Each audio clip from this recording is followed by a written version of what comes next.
Hey guys, welcome to the armory today.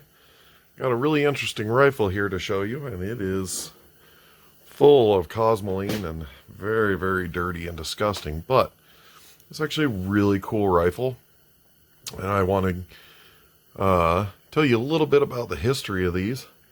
These are widely known as some of the best bolt-action rifles ever made. This is a pattern 1914 Enfield rifle. It is chambered in .303 British, and it was adopted right as the First World War broke out. And that issued a whole bunch of problems for the British military, and it was eventually kind of abandoned by the British military, and that is kind of a shame. It was picked up and adopted by the U.S. military. These were mostly made by American gun makers for Britain, and later the model 1917, which is almost identical to this, was made by the same firms, only chambered in .30-06, and actually by a factor of something on the order of 2 to 1, American GIs took model 1917 into the First World War over the Springfield 1903, and a lot of people don't know that. It's a big misconception that the 1903 Springfield was America's primary arm, but actually it was the model 1917 in .30-06 that was widely fielded by Americans in the First World War. But this is the pattern 14 .303 Enfield. This is a drill rifle. If you can see, the barrel has been drilled, plugged, and welded. Now,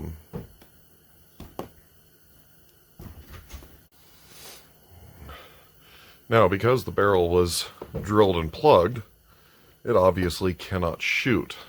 Now, I have seen a lot of posts about these that people think that the majority of these drill rifles were taken out of service because they were damaged, they were inferior, they were not safe to shoot, and therefore they should not be remilitarized into a firing rifle.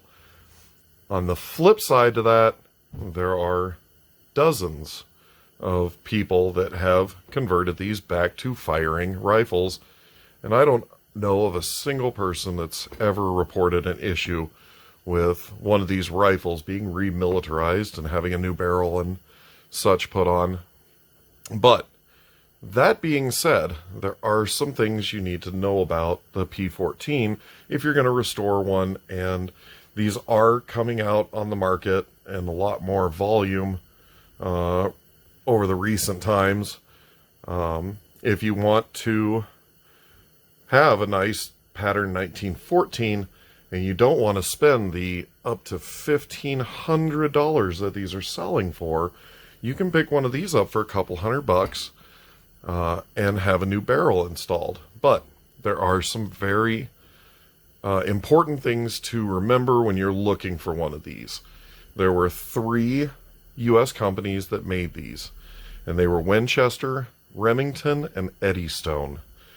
When the war broke out, there were a lot of issues between the 3 firms in making these standardized so that there was parts interchangeability between all 3 rifles. And that is going to be your primary concern, is that if you find one of these, make sure they have all the correct parts. Some of these, I've never seen one, but some drill rifles can be mismatched. They can be kind of a Frankenstein assembly, but a lot of them that I see are actually complete factory correct numbers matching rifles. So let's take a look at this one, and I'll show you what to look for. First off, right on the receiver, we see RE in a big oval. This is a Remington model. Now you can also see DP, and this will be stamped everywhere on the rifle. Literally everywhere is stamped DP, and that is for drill and parade. So, what we want to look for is we want to look for and make sure that all of the numbers match. That's going to be very important for restoring and rebuilding. So we've got serial number 62595, barrel and receiver match, and that's going to be hard to see, but 62595, the bolt is original to the rifle. It is not force matched. All the parts are correct Remington, and that makes this a very, very good candidate for restoration. Now, obviously, this will not bring collector money. You can't get rid of the DP stamps that are all over the rifle, but it is worth, I believe, considerably more being a functional firearm. Now, what to expect is the barrel is going to be drilled, plugged, and welded. So a cartridge cannot physically be chambered in it. It will not allow a cartridge to even be chambered. The other thing that you're going to expect is that the firing pin is going to be ground off. So there will not be a functional firing pin. That's not an issue. There are a lot of firing pins out there. That was considered, I believe, basically a wear item, and they made a lot of spare parts and such. So that's good, but I would look for something that is entirely matching. You don't want anything force fit. You don't want anything non-matching, because these were a rushed item, and a lot of these really are fantastic rifles, but for one reason or another, the British did not like it. I believe, from everything I understand and everything I've read and seen, and if you want to see way more in-depth, again, Sea and Arsenal has a very lengthy video on the history and the provenance and the function and everything of these rifles. It is absolutely fabulous, along with the 1917 that came after it. And I would highly suggest going over and taking a look at Sea and Arsenal's video on these. These, I believe, really are the high watermark of the bolt-action rifle. Now, I also believe that it is such a departure from what the SMLEs, the short magazine Lee-Enfield rifles, which were really the strong arm of the British military. I believe it was such a departure from the use and function of the SMLEs that the British military just kind of didn't like how different it was. The sights are incredibly good. It just has a rear peep sight. This one has a fully functioning elevator leaf with a peep sight in it, which is fantastic. That'll be great for the restoration. Obviously, you want to try to find one that's as complete as possible, not just numbers matching, but complete. Little parts can be a little difficult to find for these. These have not been nearly as popular as SMLEs for collectors over the years. These kind of fall to the wayside. They are in fewer numbers, but again, I believe they are far superior to the short magazine Lee-Enfield. But this one is a fully functioning action, which is fantastic. But like I said, I believe the number of differences between this and the conventional Enfields was so dramatic that they really didn't like them. And as such, in the First World War, a lot of these were relegated to the rearward troops, and freed up a lot of Enfield rifles to go to the frontline troops. And after that, they really didn't have much of a future after that. But these rifles are fantastic, and I would highly suggest, if you like bolt-action rifles, I think you really need to add one of these to your collection.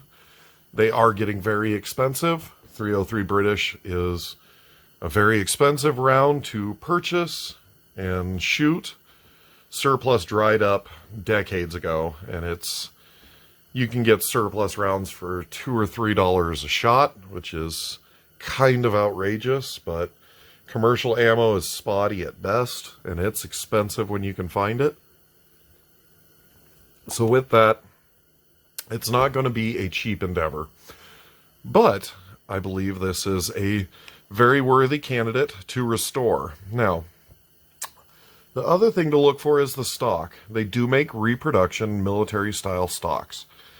This one, although it is missing the rear upper handguard, the rest of the wood is actually in really decent shape, except where the plug was put in. But I think I can live with that. It is forever going to be stamped a drill and parade rifle. So I think leaving the chewed up wood around the hole is not going to hurt anything. But the rest of the stock is actually really solid and intact and in very good condition. So I think we'll just try to remove the paint. Probably try to remove a few layers of the disgusting cosmoline that's just horrifically coating this rifle, and then just try to preserve the wood as best we can with this. So with that, there have been companies over the years that have made barrels. I don't have one, but McGowan Precision Barrels can replicate a barrel. So I think I'll probably go that route and just have a new barrel replicated for this action. Military profile, not going to go with a heavy barrel. This is already considered a heavy barrel in the military parlance, if you will. One of the issues that a lot of the upper echelons of the British military had complaints with the original Enfields was that the barrel was too thin and had a lot of accuracy issues because of the barrel being too thin.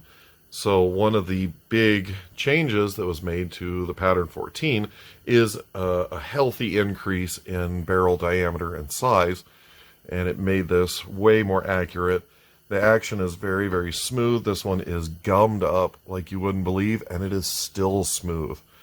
There is dried up cosmoline and dirt throughout this action, and the bolt is still just butter smooth. So it needs a thorough cleaning. But like I said, I believe this is worth turning into a functional firearm and saving yourself a few bucks over purchasing an era correct firing example of it.